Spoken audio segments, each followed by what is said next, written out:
जय श्री कृष्णा। राधे राधे दोस्तों, आप सभी को फुलेरा दूज की हार्दिक शुभकामनाएं। आप सभी पर भगवान कृष्ण कन्हैया की कृपा सदैव बनी रहे।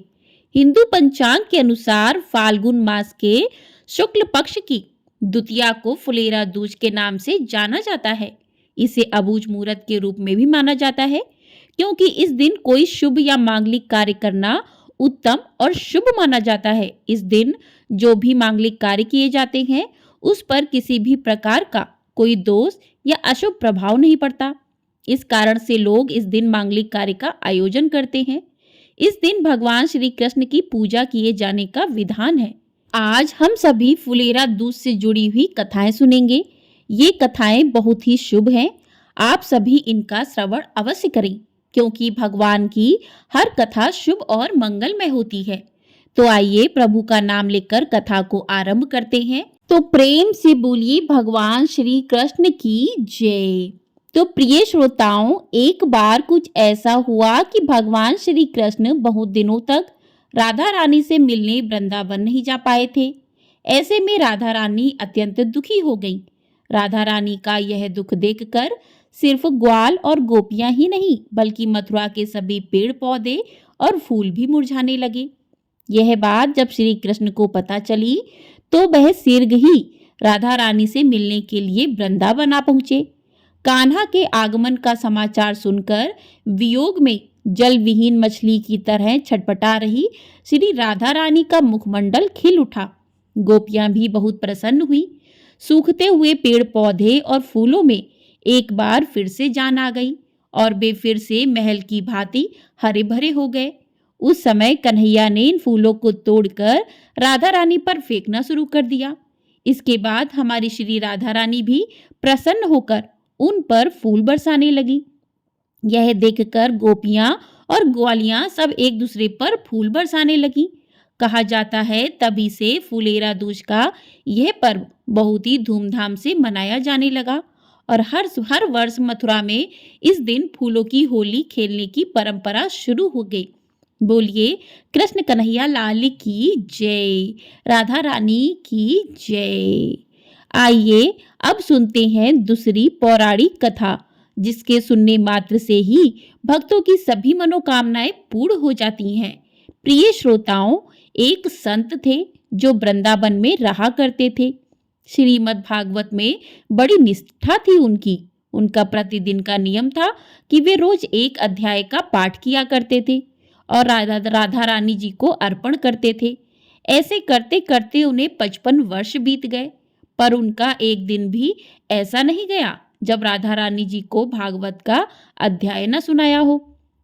एक रोज वे जब पाठ करने बैठे तो उन्हें अक्षर दिखाई ही नहीं दे रहे थे और थोड़ी देर बाद तो वे बिल्कुल भी नहीं पढ़ सके। अब तो वे रोने लगे और कहने लगे, हे प्रभु, मैं इतने दिनों से पाठ कर रहा हूँ, फिर आपने आज ऐसा क्यों किया? अब मैं कैसे राधा रानी जी को पाठ सुनाऊंगा? रोते रोते उन्हें सारा दिन बीत गया। कुछ खाया पिया भी नहीं, क्योंकि पाठ करने का नियम था और जब तक नियम पूरा नहीं करते खाते पीते भी नहीं थे। आज नियम नहीं हुआ तो खाया पिया भी नहीं। तभी एक छोटा सा बालक आया और बोला, बाबा आप क्यों रो रहे हो? क्या आपकी आंखें नहीं हैं इसलिए रो रहे हो? बाबा बोले, नहीं लाला, आंखों के लिए क्यों रोऊंगा, मेरा नियम पूरा नहीं हुआ इसलिए रो रहा हूँ। बालक बोला, बाबा मैं आपकी आंखें ठीक कर सकता हूँ, आप ये पट्टी अपनी आंखों पर बांध लीजिए। बाबा ने सोचा, लगता है वृंदावन के किसी वैद्य का लाला है, कोई इलाज जानता होगा। बाबा ने आंखों पर पट्टी बांध ली और सो गए। जब सुबह उठे और पट्टी हटाई तो सब कुछ साफ दिखाई दे रहा था। बाबा बड़े प्रसन्न हुए और सोचने लगे, देखूं तो उस बालक ने पट्टी में कौन सी औषधि रखी थी। जैसे ही बाबा ने पट्टी को खोला तो पट्टी में राधा रानी जी का नाम लिखा था। इतना देखते ही बाबा फूट फूट कर रोने लगे और कहने लगे, वाह किशोरी जी, आपके नाम की कैसी अनंत महिमा है। मुझ पर इतनी कृपा की और सीधी मद भागवत से इतना प्रेम करती हो कि रोज मुझसे श्लोक सुनने में राधा रानी जी आपको भी आनंद आता है। लाड लडेती राधिके मांगू गोद पसार, दीजिए मोहे चरण रज और वृंदावन को बास। बोलिए राधा रानी की जय। तो प्रिय श्रोताओं, आइए अब सुनते हैं फुलेरा दूज के महान उत्सव पर श्याम सुंदर की एक लीला कथा। एक बार श्याम सुंदर अपना श्रृंगार कर रहे थे। तभी श्याम सुंदर ने कुछ सोचकर नंदगांव की गोपियों को बुलाया और कहा कि अभी तुम बरसाना जाओ और यह पता लगाओ कि हमारी प्राण प्यारी ने कैसे वस्त्र धारण किए हैं। आज हम भी वैसे ही पोशाक धारण करेंगे। आज तो राधे जैसे ही वस्त्र धारण करके निकुंज में जाएंगे और हमें देखकर राधा रानी भी अचंभित हो जाएंगी। जब नंदगांव से गोपियां बरसाना पहुंची तो कुछ मंजरी श्री राधा रानी का श्रृंगार कर रही थी और कुछ बाहर खड़ी थी। उन्होंने गोपियों को अंदर जाने नहीं दिया। गोपियों ने बहुत अनुरोध किया कि सिर्फ एक झलक तो प्यारी ही निहारने दो, फिर हम यहाँ से चले जाएंगे। मंजरी ने कहा कि एक शर्त है कि कोई एक गोपी ही अंदर जाएगी। फिर एक गोपी अंदर श्री राधे की झलक के दर्शन करने गई। गोपी बिना पलक झपकाए श्री राधा रानी के झलक के दर्शन करती रही। फिर इस गोपी ने तुरंत अपने नेत्र बंद कर लिए और बंद नेत्रों से ही बाहर आकर दूसरी गोपी को कहा कि अरे सखी, जल्दी से मुझे नंदगांव ले चल। सभी सखियों ने कहा कि पहले श्री राधे के श्रृंगार का वर्णन तो करो। सखी गोपी ने कहा कि पहले जल्दी से मुझे श्याम सुंदर के पास ले चलो, वहीं पर बताती हूँ। उस गोपी का हाथ पकड़कर सखियां नंद भवन में ले आईं। जब सखियां नंदगांव में पहुंची तो श्याम सुंदर ने पूछा, क्या तुमने मेरी श्री राधे के दर्शन कर लिए? अब जल्दी से मुझे बताओ, कैसे पोशाक धारण की हुई है, कितनी सुंदर लग रही है मेरी प्यारी। तब गोपियों ने कहा कि हमारी प्राण प्यारी को बड़े प्रेम से संभाल कर मैं इन नेत्रों में समा कर लाई हूँ। लो, अब मैं नेत्र खोल रही हूँ, आप मेरे नेत्रों में झांक कर प्राण प्यारी का दर्शन कर लो। देखिए कितना अद्भुत भाव है, कितना समर्पित भाव है। तब श्याम सुंदर ने उस गोपी के नैनों में झांका तो बरसाने में श्रृंगार करती हुई श्री राधे दिखाई दी। श्याम सुंदर अपनी प्राण प्यारी की झलक देखकर उस गोपी के नेत्रों में ही खो गए। अब पलक उस गोपी के नेत्रों में ही निहारती रही। अपना श्रृंगार करना भी जैसे भूल गए, एक स्तंभ की तरह जैसे अचेतन हो गए। एक गोपी ने श्याम सुंदर को पुकारा, तब तो जाकर वो फिर से वैसे हुए। श्याम सुंदर उस गोपी पर बलिहारी जाते हैं और बोले कि तुम धन्य हो गोपी, और तुम्हारा प्रेम भी धन्य है।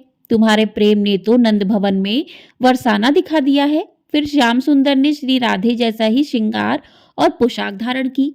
जिस गोपी ने नेत्रों में श्री राधे दिखाई थी, उससे कहा कि अब तुम अपने नेत्रों में मेरी छवि को बंद कर लो। उस गोपी ने श्याम सुंदर को भी अपलक निहारा और थोड़ी देर में अपने नेत्रों को बंद कर लिया। श्याम सुंदर ने एक और गोपी से कहा कि इस गोपी को निकुंज में ले जाओ, जहां श्री राधे बैठकर मेरा इंतजार कर रही हैं। वह सखी उसका हाथ पकड़कर निकुंज में ले आई, जहां श्री राधे अपने श्याम सुंदर का इंतजार कर रही थीं। नंदगांव की गोपियों को देखकर उन्होंने उनसे पूछा कि श्याम सुंदर कहाँ है।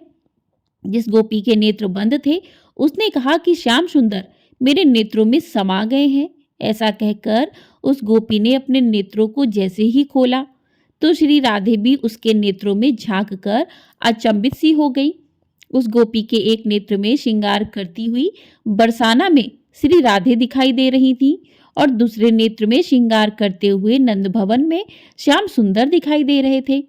उस गोपी के दोनों नेत्रों में प्रिया और प्रीतम दोनों ही दिखाई दे रहे थे। तभी दूर से श्याम सुंदर अपनी बंसी की मधुर धुन बजाते हुए आते दिखे।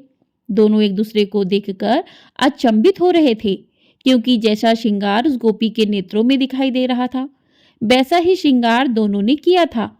राधा जी उस गोपी को अपना हीरा जड़ित हार पहनाती हैं और आलिंगन करते हुए कहती हैं कि तुम धन्य हो गोपी, और तुम्हारा प्रेम भी धन्य है। तुमने तो अपने दोनों नेत्रों में मुझे और श्याम सुंदर दोनों को बसा लिया है। तो प्रेम से बोलिए श्री राधे कृष्ण की जय हो। आइए अब सुनते हैं कृष्ण लीला की एक अद्भुत कहानी।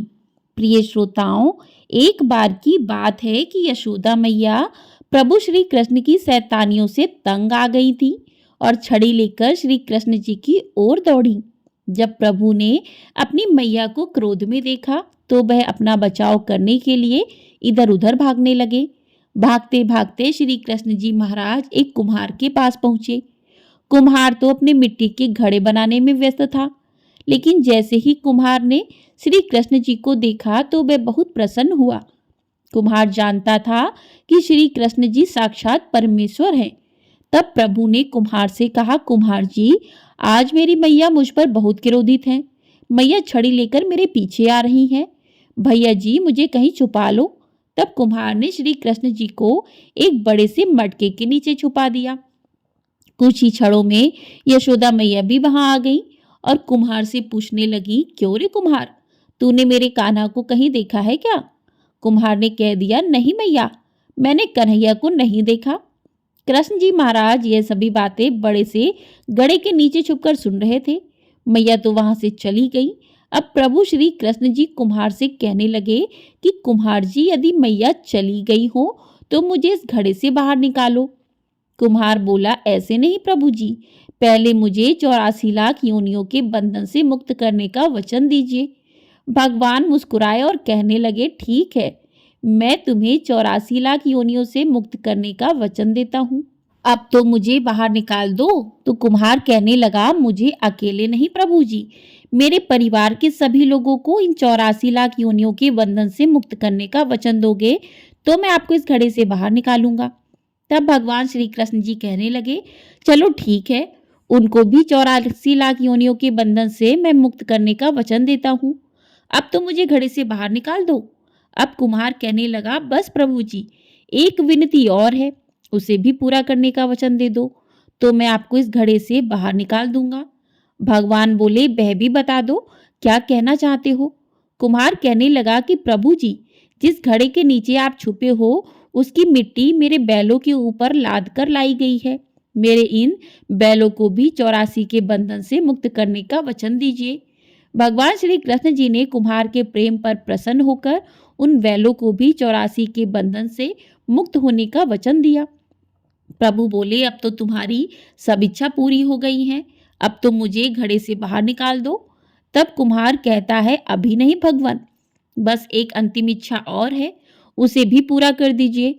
और वह यह है कि जो भी प्राणी हम दोनों के बीच के संवाद को सुनेगा उसे भी आप 84 लाख योनियों के बंधन से मुक्त करोगे। बस यह वचन दे दो तो मैं आपको इस घड़े से बाहर निकाल दूंगा। कुम्हार की प्रेम भरी बातों को सुनकर भगवान श्री कृष्ण जी बहुत ही खुश हुए और कुम्हार की इस इच्छा को भी पूरा करने का वचन दिया। फिर कुम्हार ने बाल श्री कृष्ण जी को घड़े से बाहर निकाल दिया और उनके श्री चरणों में दंडवत प्रणाम किया। प्रभु जी के चरण धोए और चरणामृत लिया। अपनी पूरी झोपड़ी में चरणामृत का छिड़काव किया और प्रभु जी के गले लगकर इतना रोए कि प्रभु में ही विलीन हो गए। जरा सोचिए कि जो बाल श्री कृष्ण जी लंबे चौड़े गोवर्धन पर्वत को अपनी छोटी सी उंगली पर उठा सकते हैं, तो क्या वह एक घड़े को नहीं उठा सकते? लेकिन बिना प्रेम रीझे नहीं नटवर नंद किशोर, कोई कितने भी यज्ञ करे, अनुष्ठान करे, कितना भी दान करे, चाहे कितना भी भक्ति करे, लेकिन जब तक मन में प्राणी मात्र के लिए प्रेम नहीं होगा, प्रभु श्री कृष्ण जी महाराज उसे नहीं मिल सकते। तो प्रेम से बोलिए, भगवान श्री कृष्ण जी महाराज जी की जय। प्रेम से बोलिए, राधा रानी की जय। तो इस प्रकार से फुलेरा दूज की कथाएं पूर्ण हुई। आपको ये वीडियो पसंद आई है तो वीडियो को लाइक कर दीजिएगा। चैनल पर नए हैं तो चैनल को सब्सक्राइब कर लीजिएगा। आपको हमारे चैनल पर इसी प्रकार से व्रत त्योहार की कथाएं प्रतिदिन सुनाई जाएंगी। तो चैनल को सब्सक्राइब करके कमेंट बॉक्स में श्री कृष्ण कन्हैया और राधा रानी की जय भी अवश्य लिखिएगा। जय श्री कृष्ण, राधे राधे दोस्तों।